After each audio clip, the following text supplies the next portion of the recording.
Y hoy hay un tema ya para introducirnos, un tema muy importante que se titula Acuérdate de tu Creador. Acuérdate de tu Creador. Vamos a abrir nuestras Biblias en Eclesiastés, capítulo 11, verso 9 al 10.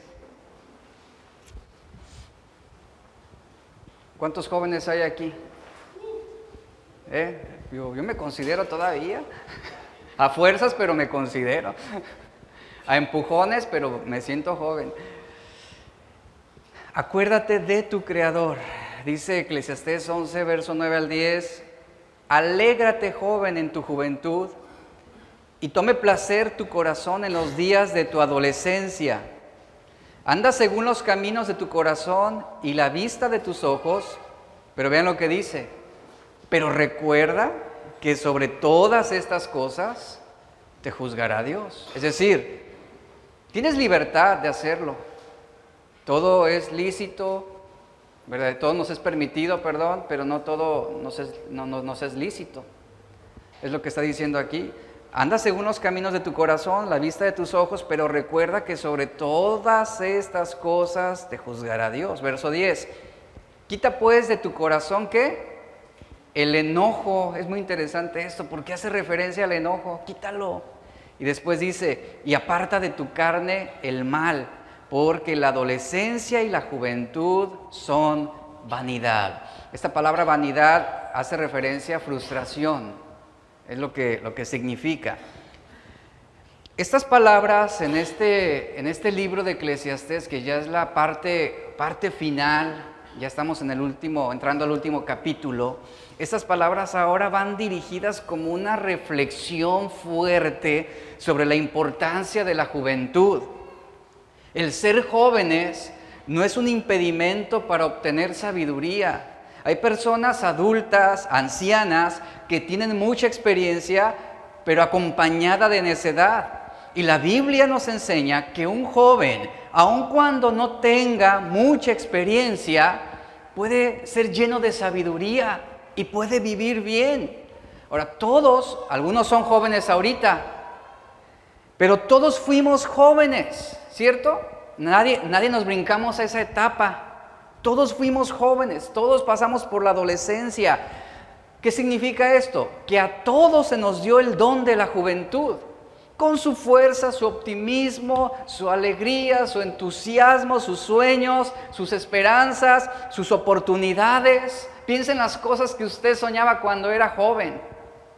Piensa en aquellos sueños, ¿verdad? Era lo que nos mantenía con expectativas día a día. Algún día decíamos, algún día haré esto, algún día me convertiré en esta persona, o trabajaré aquí, o tendré este oficio, o seré arquitecto. Todos teníamos esos sueños, todos.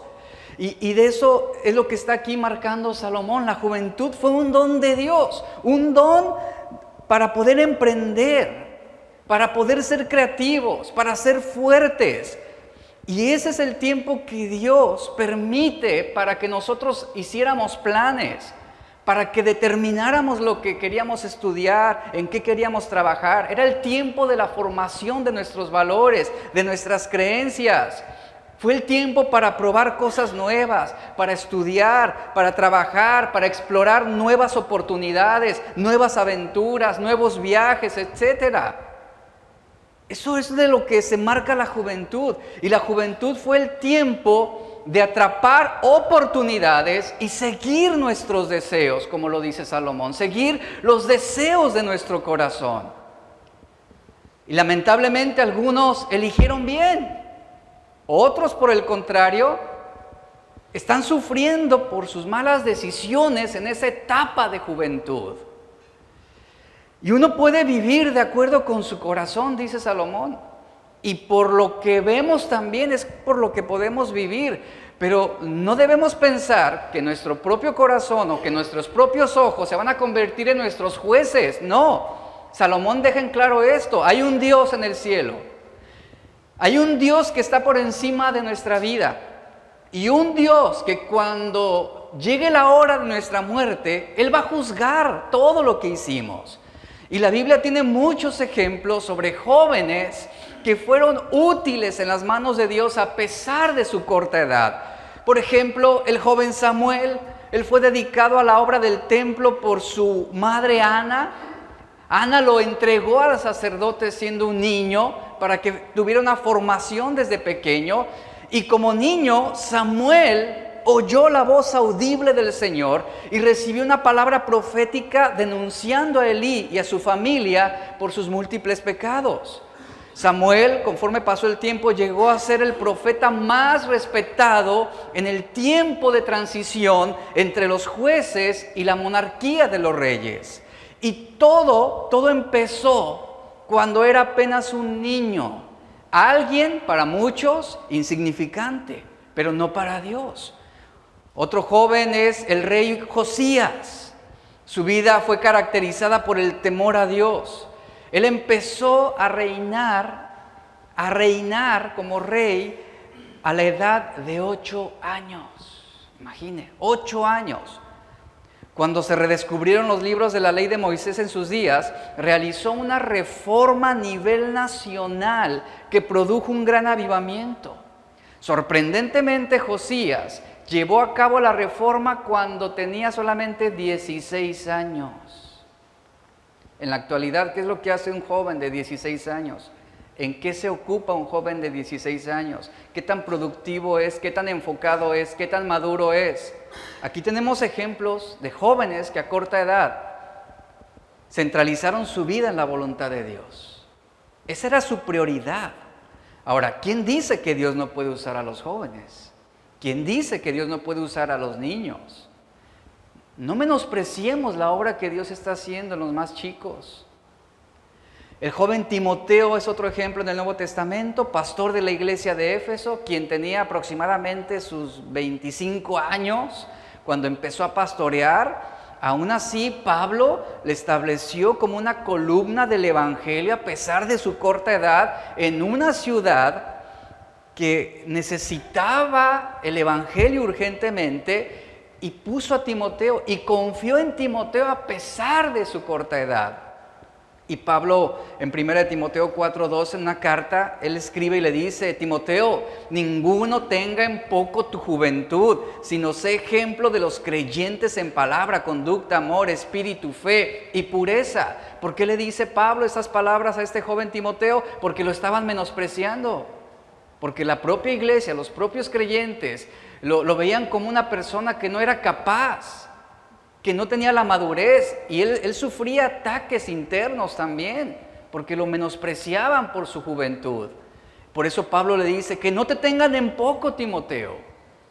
Muéstrales con tu ejemplo que tú realmente eres un hombre de buena conducta, que eres amoroso, que tienes fe, que eres consagrado. Y Timoteo era joven. Y escuche, sin experiencia, pero con mucha sabiduría de parte de Dios. Y Dios lo llenó de esa sabiduría, ¿para qué? Para edificar a la iglesia de Cristo en esos tiempos. ¿Qué sucede con esto que Salomón nos está hablando acerca? Acuérdate, alégrate joven, es lo que él nos dice: alégrate joven en tu juventud, tome placer tu corazón en los días de tu adolescencia, anda según los caminos de tu corazón, la vista de tus ojos, pero recuerda que sobre todo te va a juzgar Dios. Eso habla de nuestra actitud ante la vida. ¿Cuál es tu actitud ante la vida? Muchos jóvenes terminan frustrados por los problemas que están enfrentando en la vida. Y el problema no es el problema que están teniendo enfrente, sino la actitud que ellos tienen para responder a los problemas. Ahora, ¿qué es una actitud? Una actitud es la manera en cómo estamos nosotros dispuestos a comportarnos o responder ante una situación. Para tener una actitud hay que poner mucho de nosotros mismos. No es cuestión de hacer oración, decirle a Dios: Señor, dame una buena actitud o dame un buen carácter. No, es algo que tenemos que desarrollar a través de las experiencias de la vida. La actitud habla también de tener dominio propio, paciencia, amabilidad para responder ante algo. Cuando la gente dice tuvo mala actitud, ¿a qué están refiriéndose? Están diciendo, esa persona respondió con descontrol, con cinismo, respondió con enojo, se salió de sus casillas, es lo que están diciendo. Tomó mala actitud, no respondió adecuadamente a la situación o al problema. Y las actitudes no se forman en el vacío de la vida. No es como decir, desde el vientre de mi madre ya estaba predestinado a ser un vago, o a ser un enojón, o a ser un perezoso. No es así. Todos nacemos con ciertas características, ciertas cualidades, que conforme vamos creciendo y vamos experimentando, todo eso que vivimos comienza a influir en nuestro carácter y actitudes. Daniel en Babilonia es un buen ejemplo. Él llegó a ser un hombre prominente en Babilonia. Pero ¿qué creen? Comenzó siendo joven. Fue escogido para cargos especiales porque era excelente en todo lo que este joven hacía. Era diligente, amaba a Dios con todo su corazón. Podemos ver en su libro, a él no le importaba la intimidación de otros, no le importaban las amenazas. Él era fiel a Dios. Por ese motivo fue puesto en el foso de los leones. Daniel se esforzó tomando su responsabilidad, sus estudios, con toda seriedad. Y luego, en su momento, Dios le usó en un tiempo oportuno para dar testimonio del Dios de Israel a los caldeos. Y tanto Daniel como sus 3 amigos fueron buenos ejemplos a pesar de su juventud. Ellos crecieron en un ambiente hostil, un ambiente pagano, idólatra. Pero su fe en Dios se mantuvo a pesar de la adversidad. Y vemos cómo a pesar de cualquier presión en su contra que quisiera intimidarlo sobre su fe, ellos tuvieron una actitud de fidelidad a Dios. Ellos propusieron no contaminarse de los placeres que ofrecía Babilonia. Es el ejemplo de un Daniel que aprendió a alegrarse en su Creador, que aprendió a alegrarse en el Dios de su salvación. Y Daniel mostró una buena actitud a pesar de las adversidades que él atravesó. Y mire, en el desarrollo de nuestra actitud, hablando como jóvenes, adultos o ancianos, el ambiente es un factor importante. El ambiente en el que crecemos, el ambiente del que nos estamos rodeando. ¿Por qué? Porque ese ambiente es lo que nos induce finalmente a formar lo que nosotros llegamos a creer en un futuro. Muchos de nosotros hemos sido moldeados por el ambiente en el que nos hemos criado o en el que crecimos. Y ese ambiente nos hace desarrollar un sistema de creencias o de ideas o de actitudes. Lo que realmente creemos es lo que va a influir en nuestra actitud conforme vamos desarrollándonos. Es como el hombre o aquel hombre que crece en un hogar con un padre machista y en un ambiente de matriarcado, por ejemplo. Ese muchacho, al crecer bajo ese ambiente machista o de matriarcado, ese hombre, ese joven tendrá una actitud incorrecta en la vida sobre 2 principios importantes. ¿Cuáles? Número 1, que el esposo debe amar a su mujer de manera sacrificial. Él no lo va a entender. Él va a ir en contra de ese principio bíblico. Y va a ir también en contra del segundo principio, que es la mujer debe someterse a su marido. Una mujer que creció en un ambiente de matriarcado va a decir, ¿por qué tengo que someterme a él? ¿Por qué tengo que honrarlo a él? ¿Quién es él? ¿Se da cuenta? Se forma una actitud de vida conforme pasan los años. Y obviamente nuestra actitud se va a ver reforzada por una creencia, una idea que se adhirió a nosotros en el ambiente en que crecimos. Sea algo correcto o sea algo incorrecto. Y son esas actitudes de la infancia, de la adolescencia, las que son más difíciles de cambiar. Y sabe, yo lo he visto y lo he comprobado con muchos.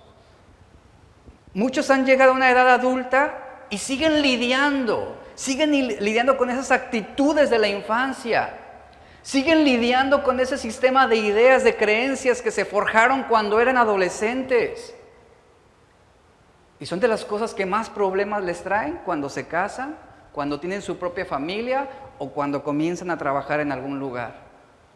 ¿Y qué sucede con todo esto? Venimos a Cristo. De repente vienes, te haces cristiano, aceptas al Señor en tu vida, lo reconoces.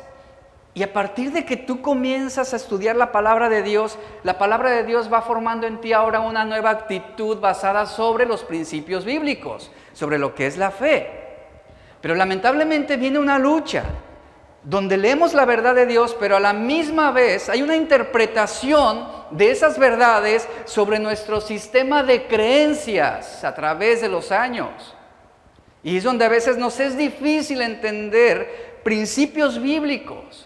Como el que está aquí hablando Salomón, alégrate en tu Creador, alégrate joven en tu juventud, tome placer tu corazón en los días de tu adolescencia. Pero ¿sabe a qué tipo de placer se está refiriendo?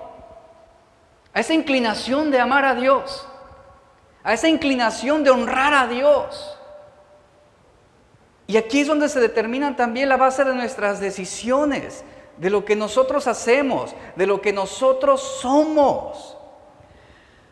Ahora, quienes nos rodean, y esto lo podemos ver, y por eso yo mencioné al principio, todos fuimos jóvenes, pasamos por la adolescencia, y ustedes van a saber de lo que estoy hablando. Quienes nos rodearon, o las personas con las que nosotros nos relacionamos, háblese de amigos también, ellos interfirieron de manera especial en lo que nos convertimos a medida que fuimos creciendo. Si usted se relacionó con amigos o personas o compañeros que les gustaba emborracharse o fumar, usted forjó justamente una actitud de vida apoyando o consintiendo o practicando lo mismo que hacía esa gente que lo rodeaba a usted. Ahora, puede darse cuenta que conforme vamos avanzando en los años, no somos la misma persona. No somos la misma persona en todas las etapas de nuestra vida. Cuando somos adolescentes, no pensamos igual que cuando llegamos a una edad madura.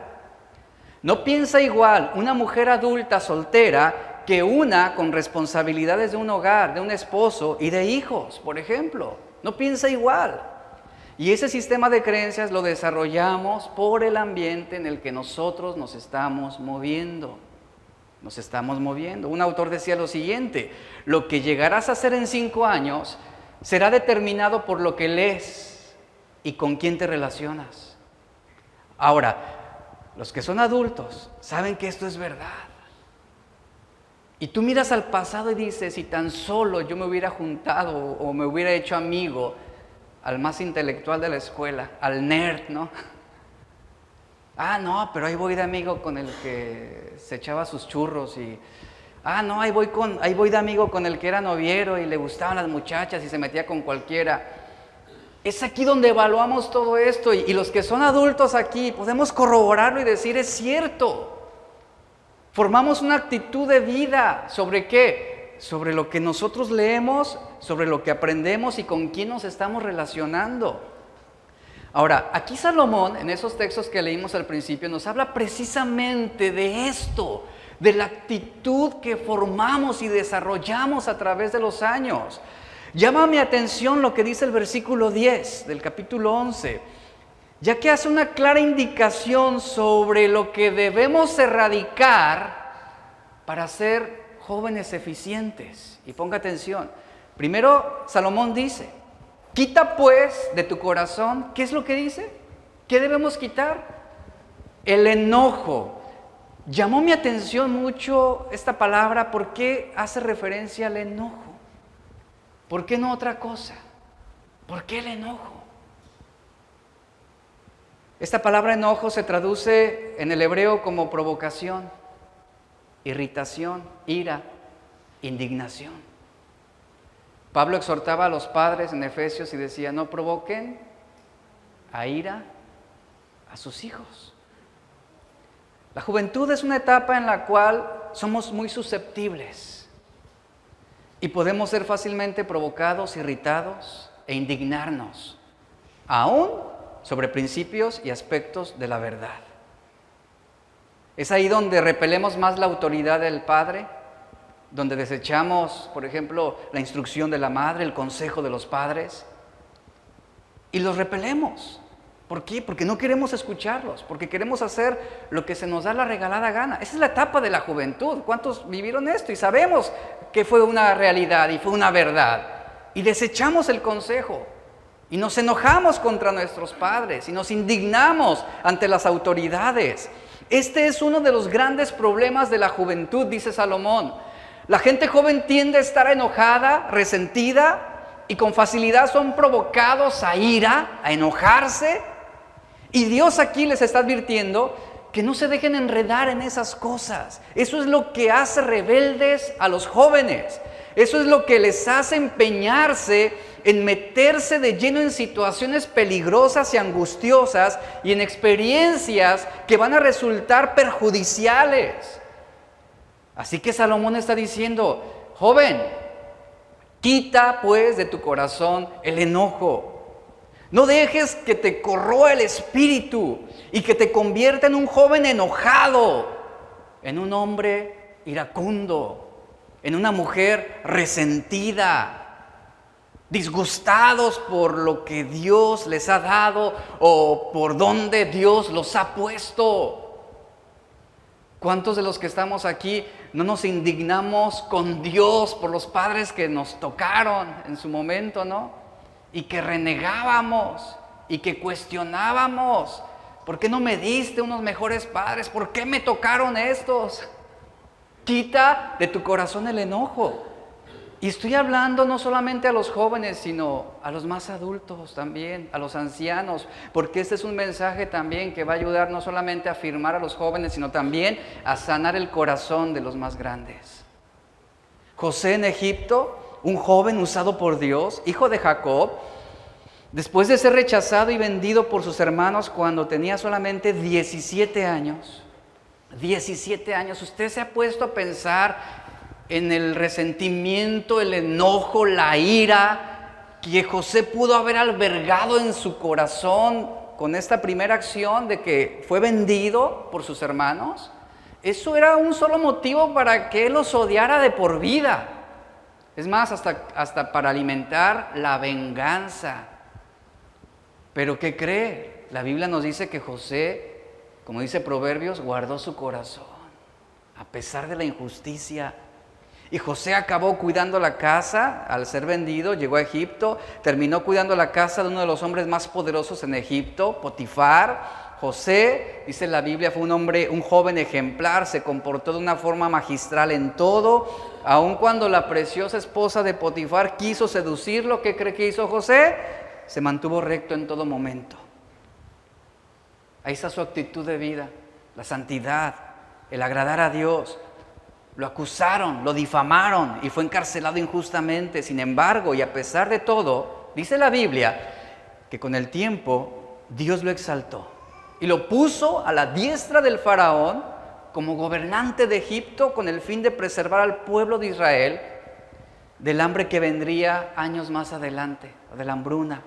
Y Dios fue glorificado en la vida de José. Y una de las cosas extraordinarias que vemos en José es su actitud, la forma en cómo respondió a todas las injusticias. Él, como dice Salomón, él quitó de su corazón el enojo. Usted lee la historia.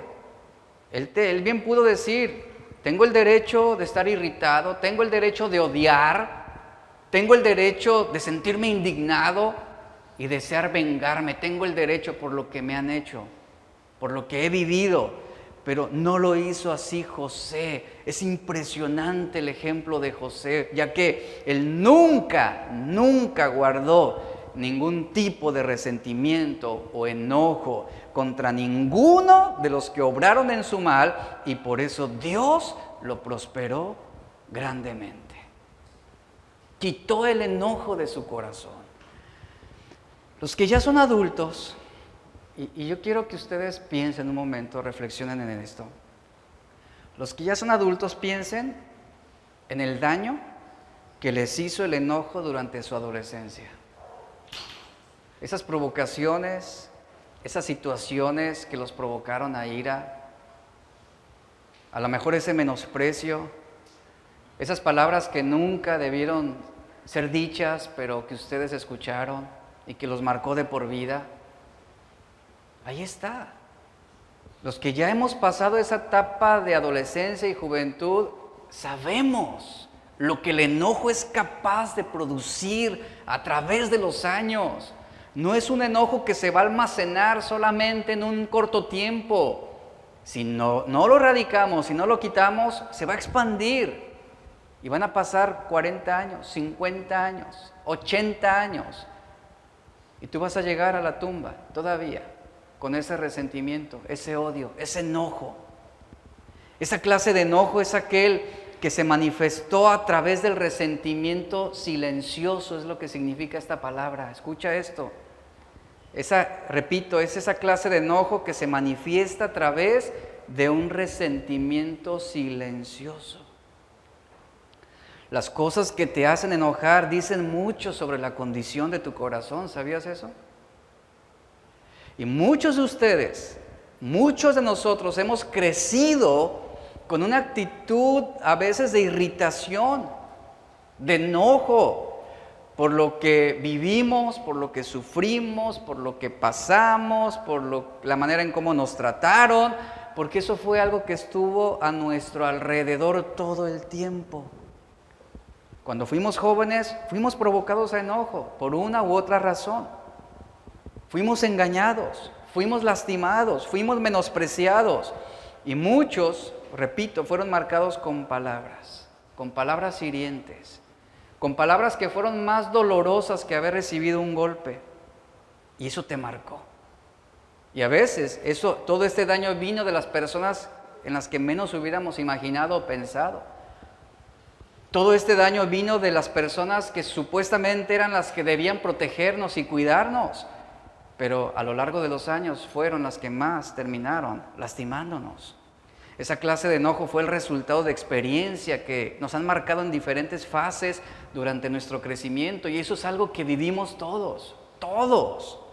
El enojo es un resentimiento, el enojo es un sentimiento de indignación que poco a poco alimenta el deseo de venganza, como lo que sucedió con Caín. Esto mismo sucedió con ese hombre. Su pasión se desbordó. Él manifestó una pasión incitada por el sentido de injusticia, de daño. ¿Y qué terminó haciendo? Asesinando a su propio hermano. Cuando somos jóvenes, somos tierra fértil para el enojo. Somos tierra fértil para el resentimiento. ¿Alguna vez usted ha visto plantas o semillas que usted las avienta en tierra dura, reseca y brotan? Eso es lo que ilustra la juventud. Te avientan todo, cualquier clase de semilla, y va a florecer en tu corazón. Y muchas veces nuestra lucha con la ira es una lucha con nuestra propia soberanía. ¿Por qué? Porque cuando somos jóvenes queremos que nuestro mundo funcione de la manera que nosotros queremos. Es más, no queremos que funcione a la manera de Dios, sino como nosotros lo queremos. No queremos estar con amigos que nos van a fallar. No queremos eso, lo desechamos. No queremos escuchar a nadie que nos diga algo desagradable. Es la etapa en la que repelemos el consejo, la corrección. No queremos eso. Queremos hacerlo a nuestra manera. No queremos lidiar con obstáculos, no queremos lidiar con dificultades. Queremos gobernar nuestro propio mundo, queremos ser los soberanos de nuestro mundo, queremos actuar como nos place. Y si no podemos, nos enojamos. Y si alguien nos estorba para realizar esos planes egoístas, terminamos odiándolos. Esa es la etapa que marca la juventud. Esa es la etapa en la que algunos serán marcados, otros ya son marcados, y otros están sufriendo las consecuencias precisamente de almacenar ese enojo en el corazón. Y Salomón está advirtiendo, debes erradicar, debes quitar ese enojo de tu corazón. ¿Por qué? Porque no va a aportar nada bueno, porque te está dominando, porque te va a controlar, porque va a forjar tu carácter. porque vas a ser controlado por cosas que nunca debieron controlarte. Y cuando se es joven es fácil enojarnos pecaminosamente una y otra vez. Y no porque la gente haya quebrantado la ley de Dios, sino porque han quebrantado nuestra ley. Y eso no nos gusta, eso nos molesta. Por ese motivo se nos facilita odiar fácilmente cuando somos jóvenes.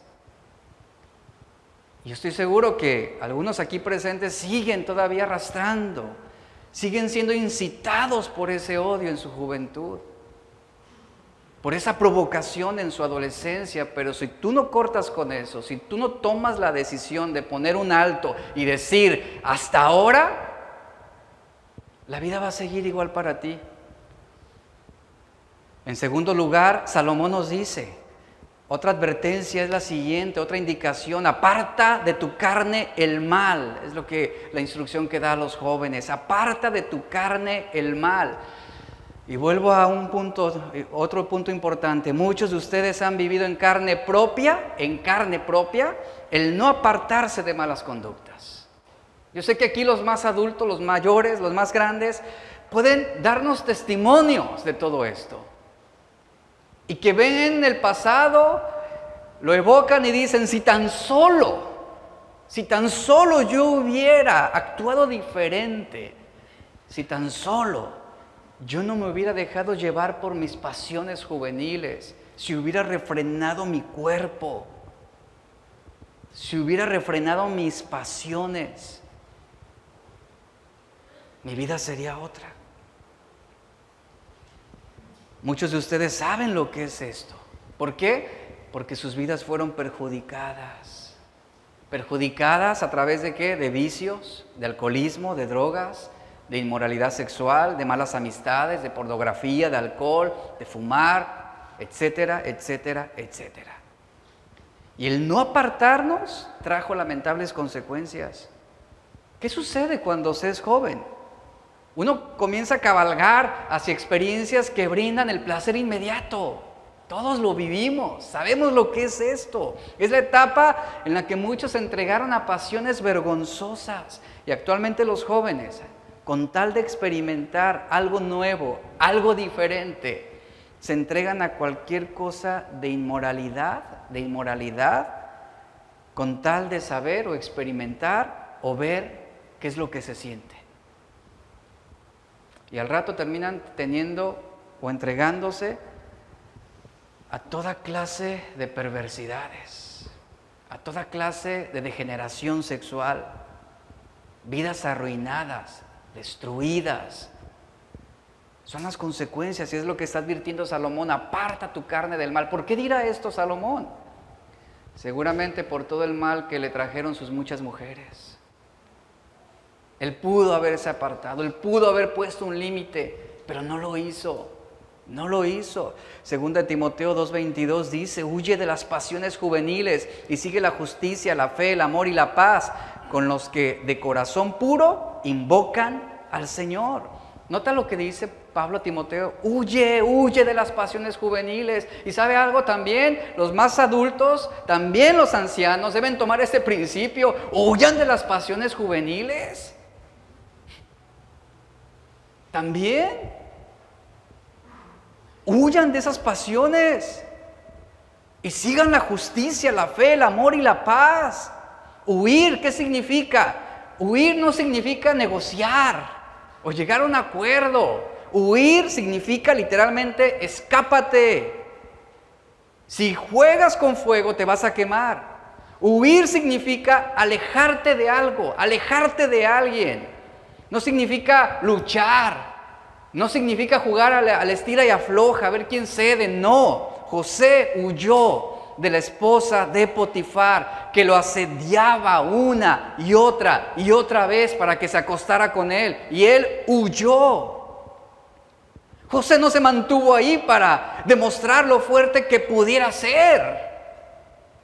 Dice la Biblia que él huyó. Romanos 13:14 dice: no hagan provisión para satisfacer los deseos de la carne. Y vuelvo a preguntar: ¿cuántos aquí han sufrido el dolor, la decepción y la angustia de no haber huido cuando pudieron, de haber huido cuando tuvieron la oportunidad, pero se mantuvieron ahí, a ver qué pasaba, a ver qué sucedía, a ver hasta qué punto soportabas o aguantabas. Y ahí está, el dolor, la angustia, el tormento, la ansiedad de no haber huido cuando se pudo huir. Por eso el consejo a los más jóvenes, a Salomón, es huyan, huyan, no se detengan a considerar, no se detengan a pensar en qué tan fuertes son ustedes para resistir, huyan. Y miren, los más jóvenes, aquí habemos muchos adultos que los podemos animar a huir.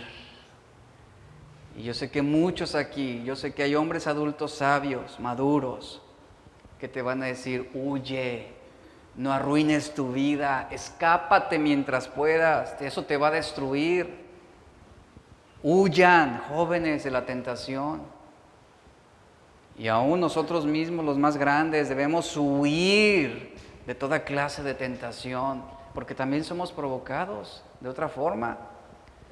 David era fuerte, David era valiente, David era un hombre conforme al corazón de Dios. Sin embargo, David empezó su vida en el anonimato, dice la Biblia, pastoreando las ovejas de su padre, mientras sus hermanos, los mayores, iban a pelear contra los filisteos. Seguramente David pasó sus días alabando a Dios y él vio cómo Dios lo libraba de los peligros en los campos, ante las amenazas de los osos, los leones y otros animales salvajes. Dios fortaleció al joven David en el lugar secreto con el fin de utilizarlo poderosamente como futuro rey de Israel. Ahora, su fe en Dios lo llevó a enfrentar al gigante filisteo Goliat, y él obtuvo la victoria. Y aquí está un joven, David, sin carrera universitaria, sin doctorados, sin títulos, sin experiencia, sin esposa. Se convirtió en uno de los hombres más famosos y temidos del Medio Oriente. Sin embargo, siendo ya rey, ¿qué sucedió? No apartó sus deseos del mal. Y terminó cometiendo adulterio, homicidio, y sufrió el desacato de su hijo Absalón. Y eso fue un dolor que él llevó durante toda su vida. Y todo como resultado de no haberse apartado de los malos deseos, pudiendo hacerlo. Y Salomón nos recuerda algo en el verso 10 del capítulo 11. Porque la adolescencia y la juventud son vanidad. Así cierra el capítulo 11. Son vanidad. La adolescencia y la juventud que se vive fuera de Cristo, dice, es vanidad, es irritante, es frustrante. Y la vida encuentra su plenitud, su significado y su sentido solo al desarrollar una relación con el Dios vivo diariamente durante toda la vida. ¿Cuántos saben esto? Todos lo sabemos. La mayoría de nosotros venimos de un pasado no muy agradable. Venimos de un pasado que nos marcó, pero en Cristo hay esa esperanza. En Cristo hay una nueva vida. En Cristo encontramos el verdadero gozo. Y ahora entramos al capítulo 12. Vamos a leer. Siguiendo esta línea, dice capítulo 12, verso 1. Acuérdate de tu Creador en los días de tu juventud. ¿Por qué? Dice, antes que vengan los días malos y lleguen los años de los cuales digas, no tengo en ellos contentamiento. En estos versículos ahora Salomón está brindando consejo a los más jóvenes a que no se dejen impresionar por el mundo, que no se dejen impresionar por los deseos de su carne. Gracias. Porque dice, todo esto va a pasar. Todo esto va a pasar. Y en esta parte final de su libro ahora Él está instando con suma urgencia a que los jóvenes mantengan una relación con Dios. ¿Por qué? Porque ahora es el día para servirle. Este es el momento de amarle. La juventud es el tiempo para poder servirle con todas tus fuerzas. ¿Por qué? Porque ahí existe mayor fortaleza, hay más vigor, más entusiasmo. La vejez va a llegar. Y todos vamos a llegar a esa edad y muchos lamentarán los años perdidos. Es lo que Salomón está advirtiendo aquí. Por favor, dice, acuérdate de tu Creador en los días de tu juventud, antes que vengan los días de debilidad, los días de enfermedad, los días en los que ya no puedas valerte por ti mismo. Acuérdate de Dios hoy, antes de que lamentes por los años perdidos. Porque el vigor se habrá marchado y vendrá la debilidad del cuerpo. Las piernas flaquean, los dientes se caen, el cabello se pierde, la vista falla. De eso está hablando aquí. El sentido del oído se debilitará mientras la juventud está floreciendo. Está diciendo Salomón, ese es el momento crucial para consagrarte a Dios, para servirle y para que te entregues de una manera incondicional. Joven, acuérdate de tu Creador. No seas solo oidor, sino sea un hacedor. Vive una vida de ejemplo. Y vuelvo al punto, aquí habemos muchos que vivimos y que en su momento nos entregamos a muchas malas pasiones y desenfrenos. ¿Y qué nos trajo esto? Eso nos trajo solamente dolor, nos trajo decepción, nos trajo aflicción, nos trajo puras malas noticias. Eso es lo que hace el pecado. Por eso es el tiempo de aprovechar las fuerzas que aún existen en nosotros para servir a Dios con nuestra fuerza, con nuestra creatividad, con nuestros dones, con nuestros talentos. Si eres joven, vive para Dios. Es lo que está diciendo Salomón. Vive para Dios. Deja que la luz de Cristo resplandezca en ti cada día. Llénate de su conocimiento. Indaga, explora, emprende. Medita en su palabra. No te dejes llevar por las corrientes de este mundo. No te dejes influenciar por el consejo de malas amistades. No confíes en aquellos que no aman a Dios. No bases tu seguridad en lo material. Disfruta tu juventud, dice Salomón, disfrútala, pero gózate verdaderamente en Cristo. Ahí está, que con claridad el mensaje, yo lo veo como un mensaje desesperado. Salomón está diciendo, yo ya estoy envejeciendo, yo ya estoy a punto de morir y viví todo lo que quise y no le di rienda suelta a mis deseos. Y no privé a mis ojos absolutamente de nada. Pero cometí muchos errores, está diciendo Salomón. Y ese es el llamado que está haciendo aquí. Te está diciendo, yo lo he vivido todo, lo he tenido todo. Y él mismo lo decía, yo he vivido lo que nadie más ha vivido. He hecho lo que nadie más ha podido hacer. Yo lo experimenté, pero él mismo reconoce su sufrimiento, su soledad y su amargura ante esto. Y esos versículos lo que están diciendo es, envejece con sabiduría. Iglesia, es una advertencia para todos. Hay que envejecer con sabiduría. Pero la sabiduría que desciende de lo alto, no la sabiduría terrenal y diabólica, porque esa es efímera. Envejecer con sabiduría. Recordemos que la vida, dice Santiago, es como una neblina. Tú no sabes si habrá un mañana. Tú no lo sabes, ni tú y yo lo sabemos. Santiago 4:14 dice, ¿cómo saben qué será de su vida el día de mañana? ¿Cómo lo saben? La vida de ustedes es como la neblina del amanecer, aparece un rato y luego se esfuma. El Salmo 90:12, enséñanos a entender la brevedad de la vida para que crezcamos en sabiduría. Es decir, para envejecer con sabiduría. Es tiempo que pensemos con detenimiento en Dios. A eso quiere llevarnos Salomón en estas últimas reflexiones.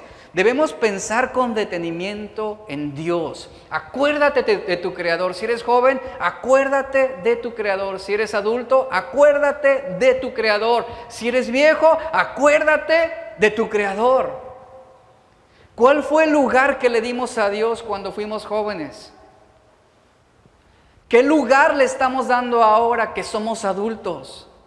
¿Y cuál será el lugar que le daremos cuando seamos ancianos? Es tiempo de buscar a Dios mientras puede ser encontrado. Dice Isaías 55, 6, 7. Busquen al Señor. Jóvenes, adultos, ancianos, busquen al Señor mientras puedan encontrarlo. Llámenlo ahora mientras está cerca.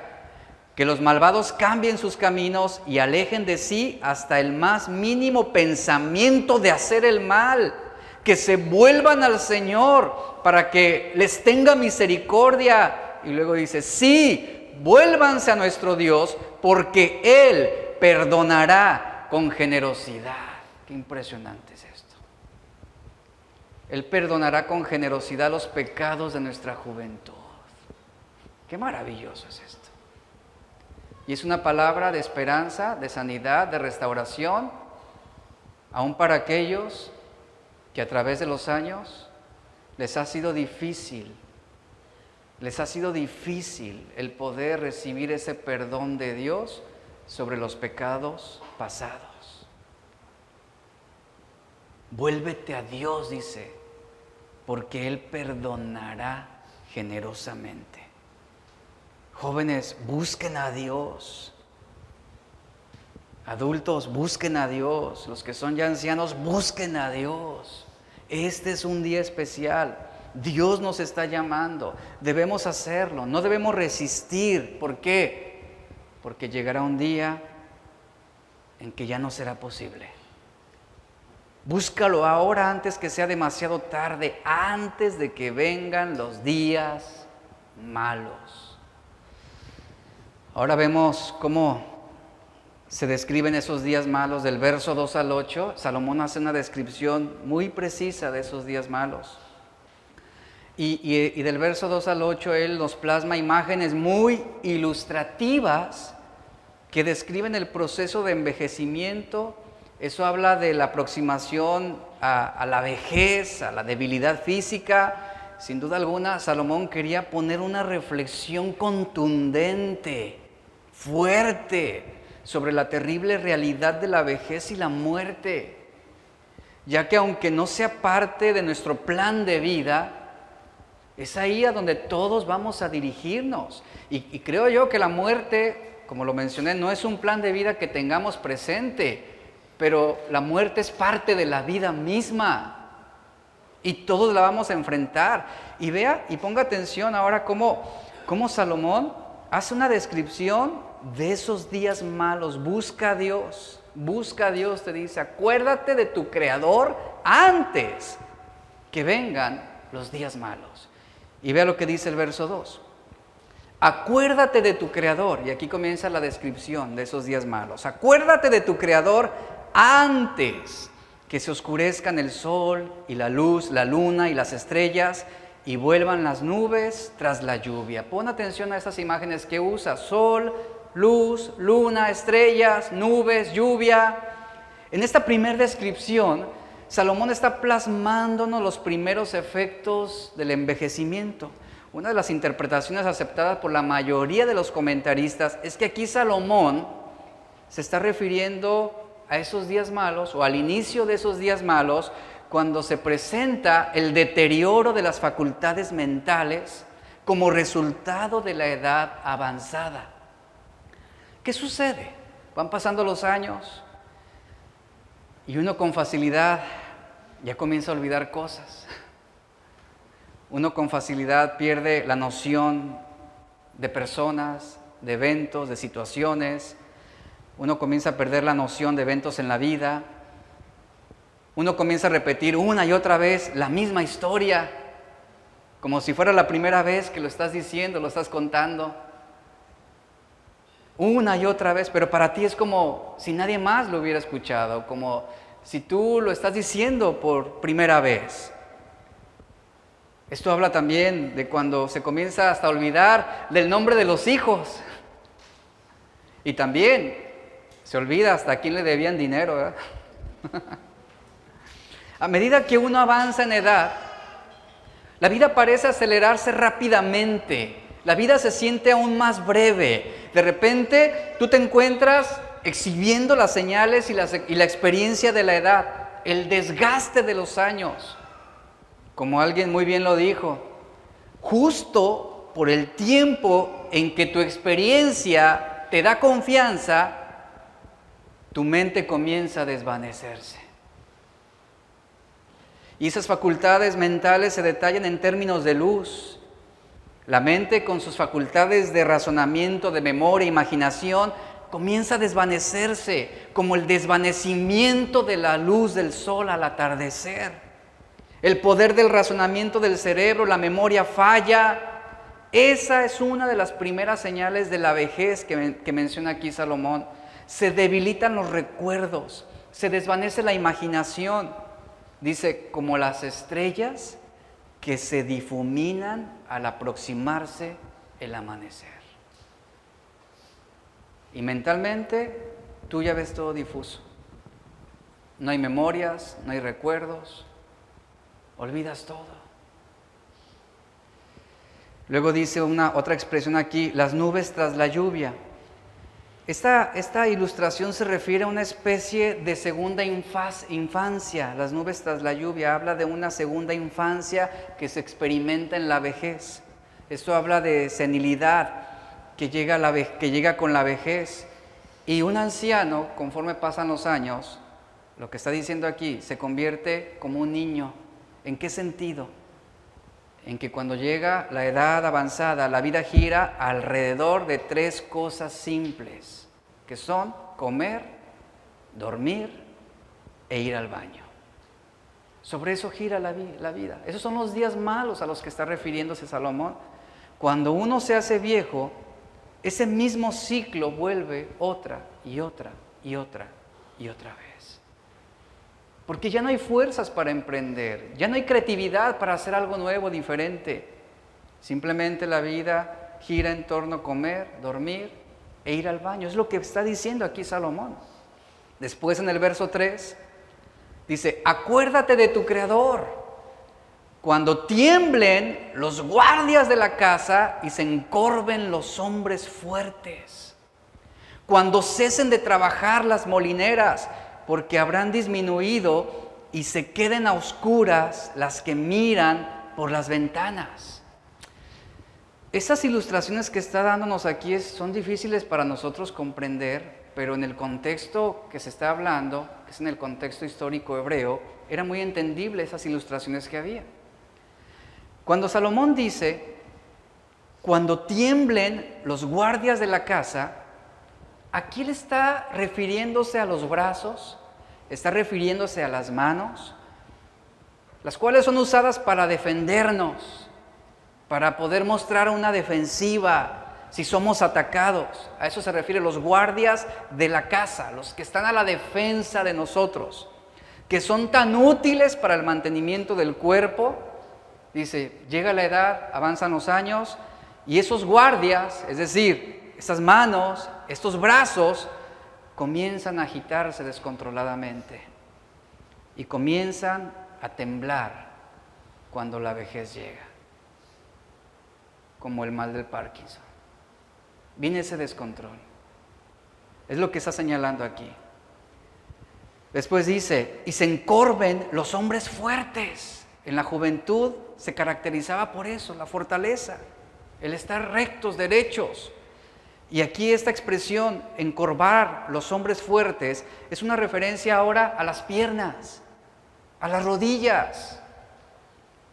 Pasan los años, llegamos a la vejez, y estas partes que sostienen el cuerpo comienzan ahora a manifestar debilidad, comienzan a temblar, a tambalearse. Son los días malos donde ya no puedes subir las escaleras con facilidad, donde ya cuesta, donde duele y comienzas a tambalearte. Ya no puedes confiar en tus piernas para hacer una larga caminata. Los músculos, los tendones comienzan a atrofiarse. Y es ahí donde tú puedes ver en las calles, o que nosotros lo vimos en nuestros abuelos, cómo nuestros abuelitos daban pasitos muy cortitos, apoyados de su bastón, de su andadera. A eso se refiere. Los hombres fuertes se han encorvado. Habla de esa debilidad que viene de las piernas, de las rodillas, y ahí están, en la vejez, donde apenas ya se puede caminar, donde apenas se puede andar. Y se ha dicho que un signo de la vejez es cuando las rodillas se doblan y requerimos de un bastón, de una andadera para poder sostenernos. Después dice Salomón: cuando cesen de trabajar las molineras, porque habrán disminuido. Esta expresión de las molineras, que dejan de trabajar, es decir, que dejan de laborar, esto es una referencia muy clara a la pérdida de los dientes, a la dentadura. Esos son los días malos. Se llega a la ancianidad y se pierden muchas de esas molineras. Los dientes comienzan a caerse, a debilitarse. ¿Y qué sucede cuando llega la hora de comida? Para un anciano, una persona sin dientes o con falta de dientes, la hora de la comida llega a ser una tortura. Ahorita tenemos implantes, pero en aquel tiempo no lo sabía. Piensa en el tiempo antiguo, no ahorita. Era una tortura comer. ¿Por qué? Porque no se podía comer un alimento sólido. Porque era molesto situar, por ejemplo, un pedazo de carne entre los pocos dientes que se tenían. Y si ese trozo de carne llegaba a la encía, lastimaba, generaba una herida. Después dice: y se queden a oscuras las que miran por las ventanas. ¿A qué se refiere aquí? Bueno, esto está relacionado claramente con la disminución de la vista, algo que marca también la vejez. Se comienzan a formar cataratas, se desarrollan varios problemas oculares, algunos llegan a quedar en ceguera total, y casi todos nosotros perdemos ya la capacidad, por ejemplo, de leer de cerca. Tenemos que sostener las cosas cada vez más a la distancia para ver qué dice, ¿verdad? O para ver qué es. Y cuando falta la vista, uno comienza a sentirse inútil en la vida, ¿cierto o no? Digo, yo que padezco desde hace años problemas de miopía y astigmatismo, si yo no uso lentes en la calle, soy un inútil. No puedo ver el camión, no puedo ubicar bien, o sea, yo podría perderme con facilidad en la oscuridad. Básicamente quedaría a merced de que alguien más me ayudara. Es el ejemplo que está dando aquí. Eso es lo que sucede en la vejez. Tenemos que valernos de otros para ser guiados como un hombre ciego. Acuérdate de tu Creador, ahora dice el versículo 4. Acuérdate de tu Creador cuando las puertas de afuera se cierren y se vaya apagando el ruido del molino. ¿El molino a qué se refiere? A la dentadura. Dice, cuando se escuche la voz del ave, pero las canciones dejen de oírse. Aquí dice esta expresión, cuando las puertas de afuera se cierren. Esta es una imagen muy expresiva de lo que pasa cuando se caen los dientes. ¿Alguna vez usted ha visto una persona ya, sobre todo a una viejita, a un viejito sin la dentadura, sin los dientes? ¿Cómo quedan sus labios? Cerrados, ¿cierto? A eso se refiere. Las puertas de la cara, que son los labios, se retraen y uno empieza a mascullarlo todo. Cuando eso ocurre, dice, las puertas de la calle, es decir, al no tener dientes, las puertas de la calle, nuestros labios permanecen totalmente cerrados, sin expresión alguna. Y luego dice, y se vaya apagando el ruido del molino, es decir, ya no se puede masticar, ya no puedes tragar con facilidad.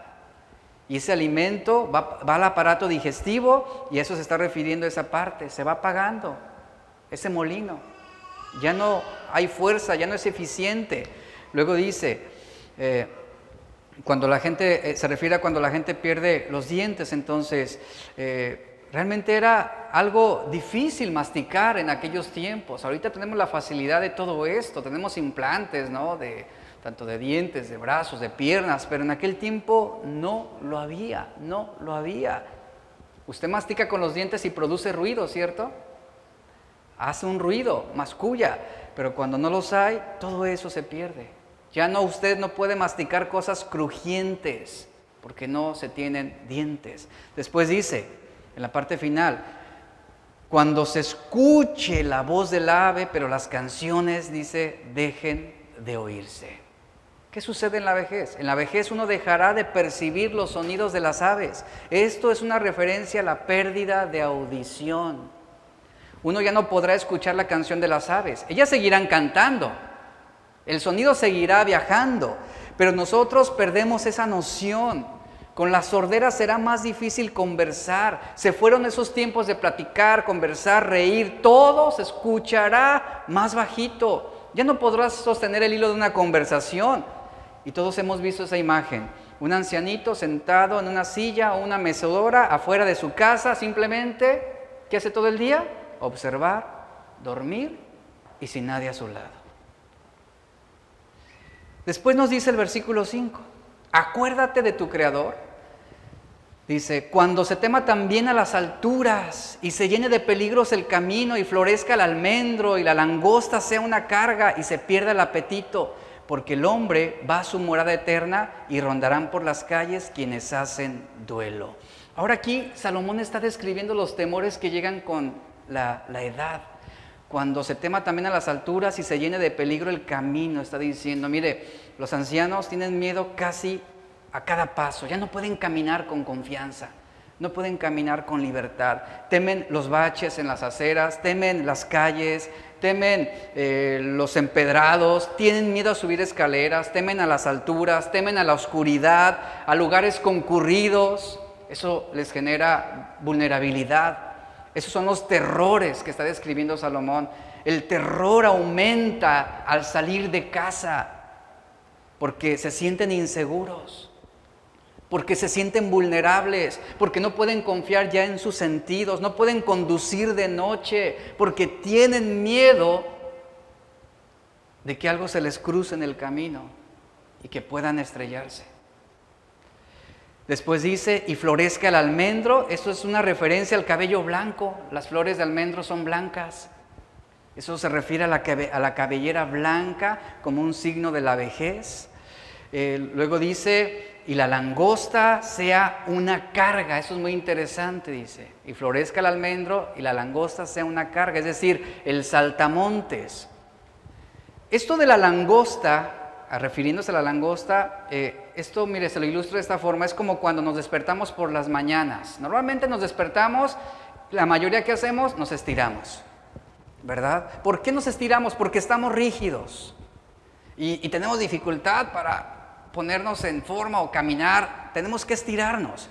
Esto lo hace uno, pero conforme pasan los años y uno llega a la vejez, lo que está diciendo Salomón es, se incrementan los calambres, se debilita el cuerpo, los movimientos son torpes, y está diciendo el saltamontes ya no salta. Habla de ese tiempo, de esa edad en que los más fuertes se vuelven débiles, el tiempo en el que los que eran valientes ahora se volverán cobardes, ya no pueden moverse con esa facilidad, quedan tiesos en ese sentido. Y finalmente dice, cuando se pierda el apetito. Esto habla de las pasiones y los deseos de la vida que se van debilitando, se van decayendo, se pierde el interés por muchas cosas, se pierde la motivación, se pierden las ganas, y entre una de las traducciones de esas palabras es también el tema, la referencia al tema sexual, donde ya no hay deseos, se pierde todo eso.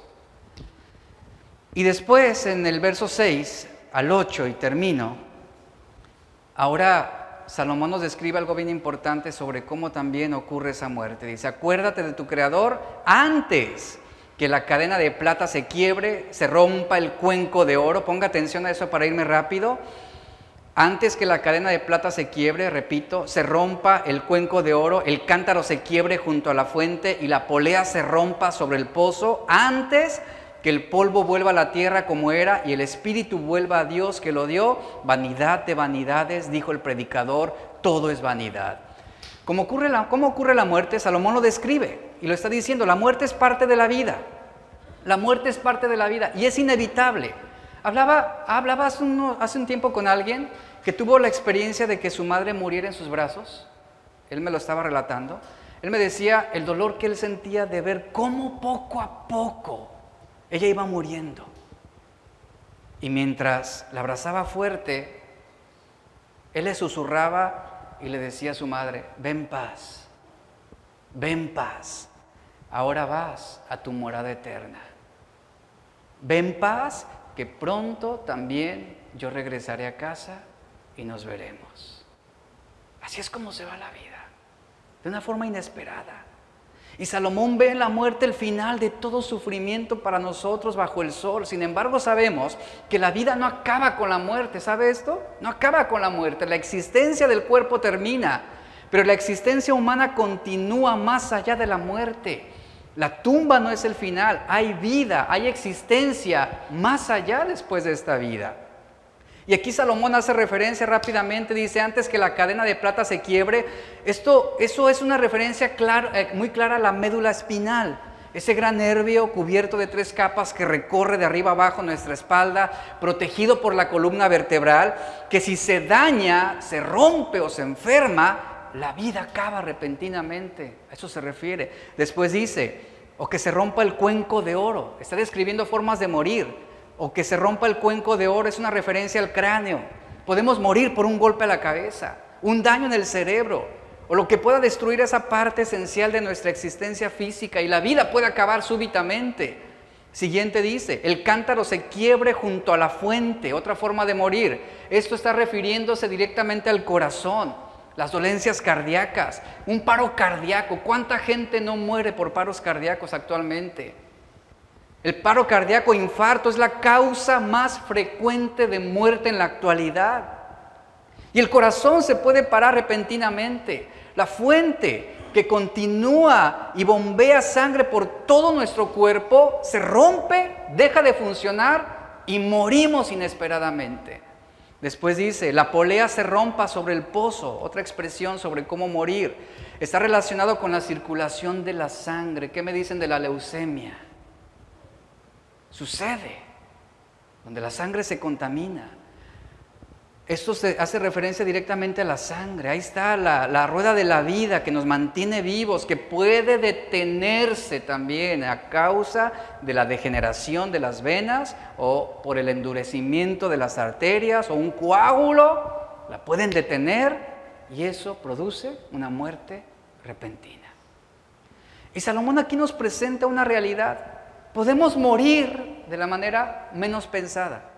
Y el cuerpo finalmente se va a desmoronar, dice, antes que el polvo vuelva a la tierra como era. Polvo somos, en polvo nos convertiremos, nos dice, pero el espíritu, la parte de nuestra humanidad que nos diferencia de los animales, esa parte que busca la eternidad, que siente añoranza por algo que está más allá de la vida, esa parte que está inquieta y vacía dentro de nosotros cuando no hemos encontrado la clave de la vida. El espíritu es lo que nos va a sostener en la eternidad.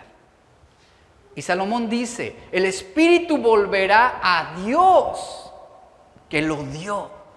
Y qué descripción tan maravillosa es esta que está plasmando al final de esta parte de los versículos.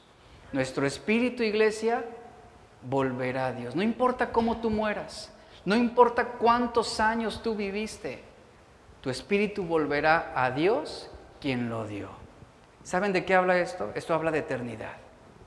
Habla de eternidad. Si hay algo que Cristo hizo que Cristo hizo de una forma abrumadora y clara, es el hecho de que hay una vida eterna para todos nosotros. Jesús habló inequívocamente de 2 eternidades diferentes para todas las personas que son el cielo y el infierno. Y todos experimentarán Todos vamos a experimentar el dejar este cuerpo algún día, el dejar esta vida. Y unos van a experimentar la eternidad en el cielo y otros la eternidad en el infierno. Y todo ser humano que haya vivido estará delante de Jesús para juicio, como lo dice Hechos 17:31. Él ha fijado un día para juzgar al mundo con justicia. Esto habla de que Él es el juez absoluto. Él solo hará la sentencia de toda la humanidad. Nadie podrá compartir con Él esa autoridad o ese derecho. Él es el único, Él es el soberano. El Jesús de la Biblia adjudicará la eternidad a cada alma. A algunos para salvación y a otros para condenación. Y ponte a pensar sobre este final que nos está plasmando Salomón. El Espíritu volverá a Dios que lo dio. Cuando llegue ese día, cuando llegue ese momento de la historia, para algunos será asombrosamente maravilloso, para otros será asombrosamente terrible. ¿Por qué? Porque habrá gente allí que descartó a Cristo y que lo tomaron como un mito. También estarán allí otros que despreciaron a Cristo y lo tomaron como un fanático, como un loco del Medio Oriente que no tiene relevancia en la vida. Habrá otros que estén allí quienes dieron asentimiento verbal a Cristo, pero que nunca se entregaron a Él totalmente, que nunca le entregaron sus corazones, que nunca tuvieron fe, porque sin fe es imposible agradar a Dios. Habrá otros que desdeñaron a Cristo como un solo profeta entre muchos. Habrá muchos jóvenes que dijeron o que van a decir, es que yo quería disfrutar la vida a mi manera, yo quería vivir. Joven, acuérdate de tu Creador, antes que vengan los días malos. Y ahí estará ese Dios soberano, allí estará para juzgar, para condenar, para salvar. Allí estará. Y mientras otros se burlaron de Él, y mientras otros lo atacaron y lo rechazaron, muchos serán llamados bienaventurados. Muchos serán recibidos en el seno del Padre. Y el mensaje es este: acuérdate de tu Creador. Antes de que lleguen los días malos. Póngase de pie. Padre, te damos gracias por tu palabra. Gracias por este momento que nos permites de escuchar tu palabra. Y como lo hemos escuchado el día de hoy, el desafío es para todos. Acordémonos de nuestro Creador antes que vengan los días malos. Antes que vengan los días en que no podemos valernos por nosotros mismos. O que llegue una muerte súbita. Que llegue algo inesperado y que nos mantenga en un coma, en una debilidad física. Iglesia, hoy es el momento de buscar a Dios. Acuérdate de tu Creador.